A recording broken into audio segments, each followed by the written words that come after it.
إن رضيت بما قسمته لك أرحت قلبك وبدنك وكنت عندي محمودا، وإن أنت لم ترضى بما قسمته لك فوعزتي وجلالي لأسلطن عليك الدنيا تركض فيها ركض الوحوش في البرية ثم لا يكون لك منها إلا ما قسمته لك.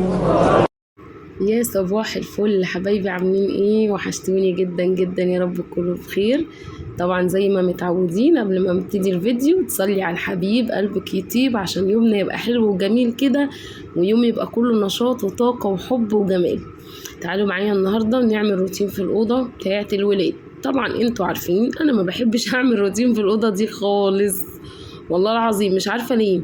يعني اليوم اللي ببقى داخلة كده عشان انضف الأوضة واعمل فيها حاجة ببقى متضايقة ونفسيتي تعبانة، لان زي ما قلت لكم قبل كده الأوضة دي ملهاش اي شباك على الشارع، مفيش غير الشباك اللي على المنور ده اللي انتوا شايفينه، وده ممنوع يتفتح خالص لانه على المنور انتوا عارفين، وبخاف ان الولاد مثلا يفتحوه او يشوفوني وانا بفتحه هو الاوضه فيحبوا يعملوا زيي وانا في الشغل، فاللي يدخل لي حشرات من الشباك بتاع المنور ده او حاجه.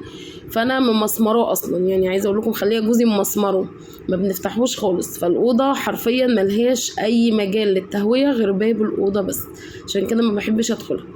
وكمان انا لما بكون حاطه السراير كده جنب بعض زي ما شفتوا بحس ان الاوضه ضيقه وبحسها مكتومه، بحس ان الاضاءه فيها قليله، ببقى مش عايزه ادخلها اصلا. يعني بجد والله العظيم، يعني اسوأ حاجه في شقتي ديت هي اوضه الاطفال. يعني لو ليها صرفه تانية كنت عملتها، بس يعني لابد منه اكيد. طبعا مش هسيبها مش نظيفه عشان برضو الولاد ما يبقوش قاعدين في حاجه كده مش نظيفه. كان لازم برضو كل فترة كده اعمل لهم فيها روتين حلو. فالمرة دي قررت ان انا اغير لهم نظام الأوضة وامسك كده الأوضة ظبطها. بصراحة مسكت الحيطان صبنتها، والله العظيم غسلت الحيطان. بس عايزة اقول لكم طبعا الحيطة اللي جنب اللي هي اللي انتوا شايفينها دي في الوش دي وراها الحمام، يعني الحيطه دي بالذات اللي هي في الجنب اليمين وانت داخله من الاوضه كده دي الحمام. فعايزه اقول لكم الرطوبه مبهدلاها، يعني مهما اعمل ومهما اعمل نقاشه، والله العظيم انا لسه عامله النقاشه قريب بتبوظ لاني وراها الحمام، والنقاش قال لي دايما الرطوبه عاليه فيها فهتفضل تقشر كده. هنا بقى خلاص غيرت نظام الاوضه.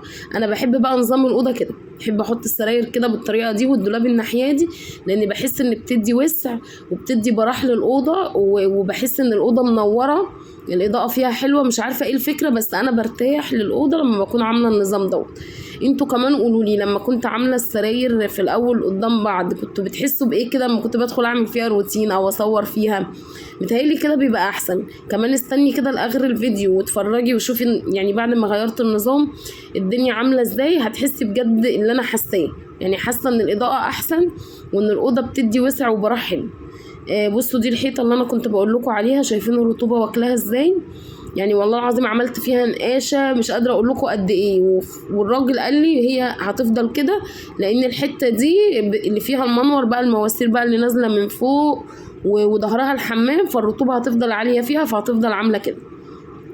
فانا بصراحه كنت بحب احط السريرين قصاد بعض بس، لانه كان بيبقى مداري الجزء اللي فيه الرطوبه دوت مش اكتر، لكن غير كده انا بحب النظام ده بصراحه. هنا بقى يا حلوين هنفرش بقى الملايات الجديده اللي وريتها لكم في الفيديو اللي فات. عايزه اقول لكم الولاد كانوا فرحانين بيها جدا، واكتشفت بقى حاجه حلوه قوي. ايه هي؟ ان اللون بتاع الملايات ماشي مع لون الحيطه بتاعه الاوضه. يعني انا عندي الاوضه زي ما انتم شايفين عامله نصها لبني ونصها اصفر كناري زي الملايه. بجد والله العظيم عايزه اقول لكم فرحت جدا اول ما حطيت الملايات وحسيت ان هي عامله كده تناسق في الالوان مع الاوضه. بجد والله العظيم حلوه قوي. تغيير كمان نظام الاوضه خلاني احس كاني جايبه اوضه اطفال جديده.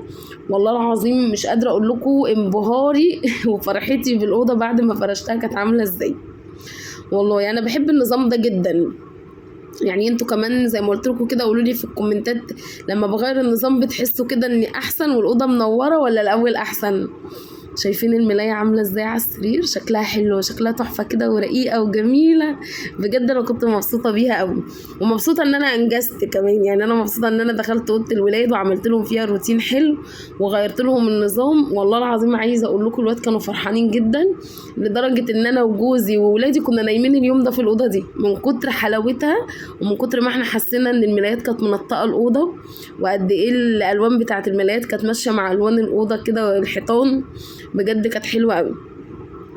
هنا كمان عايزه اقول لكم ان انا اول ما دخلت الاوضه اول حاجه بعملها في اي اوضه، يعني مثلا لو هروق في الريسبشن في اوضه النوم بتاعتي او في اوضه الولاد، اول حاجه بعملها ان انا بشيل الستاير اغسلها. لو انا هعلق نفس الستاير بحب اول ما ادخل الاوضه اشيل الستاير اغسلها وانشرها واعمل روتيني بقى براحتي. يعني عبال بقى ما اغسل الحيطان وامسح الارض، ولو هروق تحت السراير، لو هطبق هدوم بتاعه الولاد او هروق لهم الدولاب بتاعهم، تكون الستاير نشفت براحتها، اخلص كل حاجه افرش الاوضه واجيب بقى الستاير واعلقها. فزي ما انتوا شفتوا في اول الفيديو انا شلت الستاير وغسلتها، وبعد ما خلصت فرش الاوضه خالص جبت بقى الستاير من على الحبل وهي جميله كده ولسه يعني عايزه اقول لكم زهزهه كده وريحه الغسيل والنظافه باينه فيها، وعلقتها. كمان شايفين الستاره الوانها ماشيه مع الملايات ازاي؟ بجد انا ما كنتش متخيله ان الاوضه هتبقى ناطقه كده، ما شاء الله تبارك الله حلوه قوي. زي ما انتم شايفين الستاير فيها اصفر اهو كناري، نفس لون الحيطان ونفس لون الملايه، وكمان فيها نفس اللون الزيتوني اللي في الملايه. بجد حلوه قوي. وكمان الفرش اللي فرشته في الارض فيه بني زي الملايه عليها الدبدوب اللي هو البني ده، والوان كافيه والوان زيتوني. فبجد قد ايه كنت حاسه ان الاوضه الوانها ماشيه مع بعض.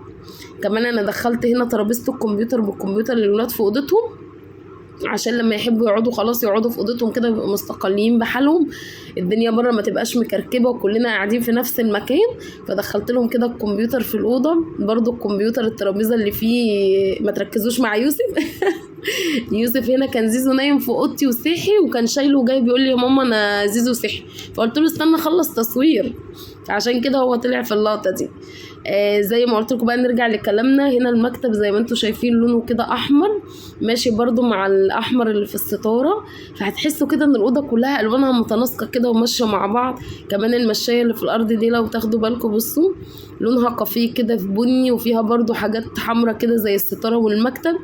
بجد الاوضه بقى شكلها تحفه وبقت جميله قوي. الملايات مديه منظر حلو قوي. انا كنت مبسوطه بصراحه ان انا غيرت النظام للولاد. بيقولوا لي يا ماما احنا حاسين كانك اشتريت لنا اوضه اطفال جديده. انا كمان كنت مبسوطه ببسط قوي لما بعمل روتين كده، وبعد ما بخلص بحس قد ايه ان الروتين فرق والدنيا فرقت معايا.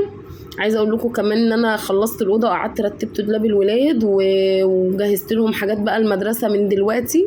يعني ابتديت اطلع هدوم المدرسه عشان تتغسل، الشنط الحاجات ديت. فكل ده عملته بقى على الرايق بالليل وانا قاعده كده بعد ما خلصت الروتين وفرشت الاوضه وظبطتها. ايه رايكم في الاوضه؟ حلوه ولا؟ انا بصراحه معجبه بالاوضه قوي وحاسه ان الوانها حلوه وحاسه ان هي نطقت. انتوا كمان ابعتوا قولوا لي ايه رايكم، وقولوا لي كمان ايه رايكم في الروتين بتاعي، حلو وسهل ولا صعب عليكم. اتمنى اكون فدتكم. انا عارفه ان انتوا كلكم شطار وحلوين وامامير وبتعملوا احسن مني بكتير، بس احنا بنساعد بعض وبنفيد بعض. انتوا كمان لو عندكم حاجه ابعتوا قولوها لي، هستنى رايكم. ما تنسوش اللايك والشير.